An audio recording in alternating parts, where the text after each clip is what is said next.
नियम नंबर 5 की ओर बढ़ेंगे। नंबर 5 क्या कहता है कि कोई संख्या जो कि अपने घातांकी रूप में है और उस घातांकी रूप का अगर घातांकीय रूप आ जाए तो प्राप्त परिणाम क्या होगा। जैसे उदाहरण के तौर पर हम एक संख्या ले लेंगे जो अपने घातांकी रूप में है a का पावर m, और इस a का पावर m का होल टू दी पावर अगर n कर देंगे तो प्राप्त परिणाम इसका क्या निकलेगा। तो प्राप्त परिणाम में क्या देखोगे, a का पावर m का होल टू दी पावर जब n होगा तो इसका परिणाम होगा कोई एक आधार यानी आधार a को लिखने के बाद इनके घातांकों को आपस में गुणा कर देंगे, यानी a का पावर हो जाएगा m इंटू n, यानी a का पावर mn, ये उसका क्या होगा परिणाम निकल जाएगा। ठीक है, जैसे उदाहरण के तौर पर हम लोग एक संख्या को ले लेंगे। जैसे उदाहरण में एक संख्या ले लेंगे 3 का पावर 4 और उनका होल टू दी पावर अगर 5 कर दें तो 3 का पावर 4 है या 3 टू दी पावर 4 वो तो स्वयं एक घातांकीय रूप की संख्या है। तो 3 टू दी पावर 4 एक घातांकीय संख्या है और उस घातांकीय संख्या का फिर या घातांकीय रूप का फिर घातांकीय रूप के रूप में 5 को रखा गया है। तो इसका प्राप्त परिणाम जो होगा वो आधार 3 को रखते हुए इनके घातांकों को परस्पर गुणा करने पर प्राप्त होगा, यानी यहाँ पर 4 इंटू 5 करना होगा और प्राप्त परिणाम हो जाएगा 3 का पावर 4 इंटू 5 कितना 20, तो 3 टू दी पावर 20 जो होगा वो इसका आंसर हो जाएगा। ठीक है, ये हो गया नियम नंबर 5 का सारांश। ठीक है, अब हम लोग नियम नंबर 6 की तरफ आगे बढ़ेंगे, जिसमें हम लोग देखेंगे कि कोई एक संख्या का घातांक जब ऋणात्मक होता है तो फिर उसका प्राप्त परिणाम क्या होगा। जैसे उदाहरण के तौर पर अगर a का पावर माइनस m रह जाए तो उसे हम लोग किस रूप में व्यक्त करेंगे। a का पावर देखिए ऋणात्मक है तो ऋणात्मक रहने पर उसे किस रूप में व्यक्त किया जाएगा। तो a का पावर अगर ऋणात्मक हो जाए तो उस स्थिति में क्या करना चाहिए, जो आधार की राशि देख रहे हो a उसका व्युत्क्रम कर देना चाहिए। व्युत्क्रम मतलब कहने का मतलब है a के नीचे कुछ नहीं मतलब 1 की राशि है, तो उनका व्युत्क्रम जब करोगे तो a/1 की राशि वो 1/a हो जाएगा, यानी हो जाएगा इसका प्राप्त परिणाम 1/a। ठीक है, इसका व्युत्क्रम कर देना है, आधार की राशि का व्युत्क्रम कर देना है और व्युत्क्रम करने के बाद क्या करना है, व्युत्क्रम करने के बाद यहाँ जो पावर देख रहे हो -m उसका चिन्ह बदल जाएगा, यानी कहने का मतलब है -m जो होगा वह a का पावर के रूप में जब आएगा तो -m नहीं +m के रूप में आएगा और वो a का ही पावर बनेगा। तो याद रखिएगा a का पावर -m का जो परिणाम होगा वो क्या होगा, आधार का व्युत्क्रम यानी a का व्युत्क्रम 1/a। अब a का घात जो -m देख रहे हो वो -m नहीं, वो दिखेगा a का घात +m या m के रूप में, और इस तरह से इसका प्राप्त परिणाम होगा 1/a to the power m के रूप में। ठीक है, जैसे हम लोग उदाहरण के तौर पर एक संख्या ले लेंगे 4 का पावर -7 को। इस संख्या में आप क्या देख रहे हैं, तो 4 का पावर -7 में देख रहे हो इस संख्या का जो घात है वो ऋणात्मक है, तो उसको हम लोग किस रूप में व्यक्त करेंगे। तो उसको व्यक्त करने का तरीका ये है कि आप आधार की राशि का व्युत्क्रम कर देंगे, तो 4 का व्युत्क्रम कितना हो जाएगा 1/4 हो जाएगा।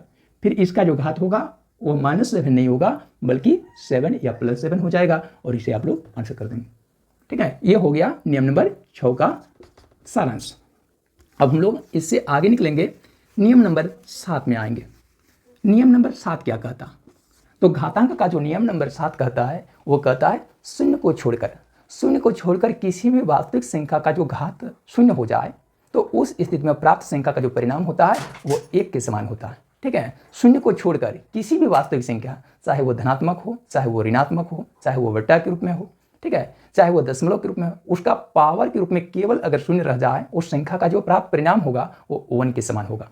ठीक है, यानी जैसे एक संख्या a हो गई, a को कोई वास्तविक संख्या मान लीजिए लेकिन वो 0 के समान नहीं होना चाहिए, है ना। तो एक संख्या a ले लिए और इसका घात अगर 0 रख देंगे तो इसका मान किसके समान हो जाएगा, 1 के समान हो जाएगा। ठीक है, जैसे इसको आप एक एग्जाम्पल के माध्यम से समझोगे, 4 है, इनका पावर 0 रख देंगे तो इसका मान 1 के समान हो जाएगा। जैसे -7 है, इनका पावर 0 रख देंगे, इसका मान -7 नहीं रहेगा, 1 के समान हो जाएगा। ठीक है, इसी प्रकार से और भी संख्याएं ले सकते हो, जैसे 7/9 की राशि है, इनका होल पावर 0 रख देंगे तो इसका मतलब इसका मान 1 के समान हो जाएगा। ठीक है, आ रही बात समझ में। उस प्रकार से और भी ले सकते हो, जैसे हो गई 0.2 का पावर अगर 0 हो गया तो इसका परिणाम भी 1 के समान हो जाएगा। ठीक है, तो ये हो गया इसके उदाहरण, नियम नंबर 7 के उदाहरण हो गए। अब हम लोग इससे थोड़ा सा आगे निकल जाएंगे, इसमें हम लोग नियम नंबर 8 की व्याख्या करने वाले हैं। नियम नंबर 8 की व्याख्या में कुछ इस तरह की व्याख्या होगी। नियम नंबर 8 में 2 रूल्स हैं, उसमें से पहला रूल समझ रहे हैं, किसी भी संख्या का आधार अगर ऋणात्मक हो, ठीक है, आधार ऋणात्मक हो और उनका पावर कोई सम संख्या के रूप में हो, तो प्राप्त परिणाम चाहे जो कुछ भी हो जाए, लेकिन परिणाम का जो चिन्ह होगा वो हमेशा धनात्मक होगा, यानी वो संख्या का जो मान होगा वो हमेशा पॉजिटिव निकलेगा, नेगेटिव नहीं निकलेगा। ठीक है, जैसे उदाहरण के लिए इसको लिखना कैसे चाहेंगे, जैसे कोई एक संख्या है -a, ठीक है, एक संख्या अपने घातांक के रूप में है, तो उसका आधार का मान है ऋणात्मक -1 के रूप में, और इनका जो पावर है m है, वो पावर m कोई सम संख्या है या फिर इवन नंबर्स है, कोई भी सम संख्या, यानी ऐसी संख्या जो 2 से पूर्णतः विभाजित होती हो उस संख्या के रूप में है। तो उस स्थिति में इसका परिणाम चाहे जो भी निकल जाए, लेकिन परिणाम का जो चिन्ह होगा वो ऋणात्मक नहीं होगा, धनात्मक होगा, और इसका परिणाम कुछ भी प्राप्त हो सकता है, वो तो गणितीय कार्य के फलस्वरूप प्राप्त होगा, लेकिन उनकी चिन्ह की बात करते हैं, उसका चिन्ह हमेशा पॉजिटिव रहेगा, नेगेटिव कभी नहीं होगा। इसको एक उदाहरण के माध्यम से अगर समझना चाहते हैं तो समझ सकते हो। जैसे मान के चलिए एक संख्या अपने घातांक के रूप में है जिनके आधार का मान ऋणात्मक है, जैसे -3, और उनका पावर कोई सम संख्या के रूप में दे दीजिए, या तो 2 दे दीजिए, कि 4 दे दीजिए, कि पावर 6, पावर 8, पावर 10, पावर 12, इस तरह की कोई सम संख्या के रूप में दे दीजिएगा, तो इसका जो परिणाम होगा लास्ट वाला परिणाम, वो लास्ट वाला परिणाम का चिन्ह प्लस में निकलेगा।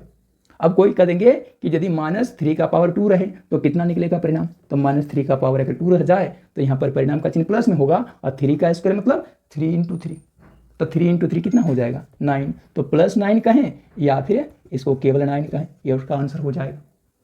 ठीक है, आ गई बात समझ में। परंतु इसका नियम नंबर 2 क्या कहता, नियम नंबर 2 ठीक नियम नंबर 1 का विपरीत है। वो क्या कहता, अगर कोई संख्या अपने घातांक के रूप में है जिनके आधार का मान ऋणात्मक है, और पावर जो है कोई विषम संख्या या ऑड नंबर के रूप में है, तो उसका परिणाम का चिन्ह क्या होगा, तो उसका परिणाम का जो चिन्ह होगा वो ऋणात्मक होगा, हमेशा नेगेटिव होगा, पॉजिटिव कभी नहीं होगा।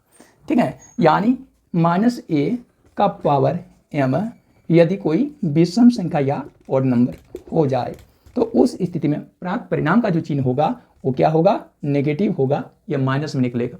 ठीक है, मान कुछ भी हो सकता है लेकिन उसका चिन्ह ऋणात्मक होगा, उस मान का चिन्ह ऋणात्मक होगा, या प्राप्त परिणाम हमेशा नेगेटिव निकलेगा। ठीक है, जैसे उदाहरण के तौर पर हम लोग एक एग्जाम्पल ले सकते हैं, जैसे -3 ले लेते हैं, आधार की राशि देखिए ऋणात्मक ले ली है, और -3 का पावर हम कोई एक विषम संख्या ले लेंगे, मान के चलिए 3 के ले लें, कोई 1 को भी ले सकते हैं, 3 को ले सकते हैं, 5 को ले सकते हैं, 7 को ले सकते हैं, 9 को ले सकते हैं, 11 को ले सकते हैं, क्योंकि ये जो संख्या है वो विषम संख्या के उदाहरण है। तो कोई विषम संख्या ले लेना है पावर के रूप में, तो इसका परिणाम का जो चिन्ह होगा वो क्या होगा, तो आधार का चिन्ह है नेगेटिव या ऋणात्मक, और पावर जो है वो विषम संख्या के रूप में है, तो प्राप्त परिणाम जो होगा वो ऋणात्मक होगा। और फिर 3 का पावर, 3 का अर्थ हो गया 3 × 3 करें तो 3 × 3 9, 9 × 3 कर दोगे 27 हो जाएगा, प्राप्त परिणाम हो जाएगा -27। इसको आप लोग आंसर कर दीजिएगा, यानी 27 का जो चिन्ह होगा वो ऋणात्मक हो जाएगा। ये हो गए घातांक के नियम। ठीक है, जहां तक हमको उम्मीद है आप लोगों को ये जो है कॉन्सेप्ट समझ में आ गया होगा, और इस प्रकार से सोच विचार कर ही घातांक से रिलेटेड क्वेश्चन को आप लोग हल करेंगे, तो जहां तक हमको उम्मीद है आपसे गलतियां नहीं होगी और आप अधिकाधिक प्रश्न का सटीक जवाब दे पाएंगे।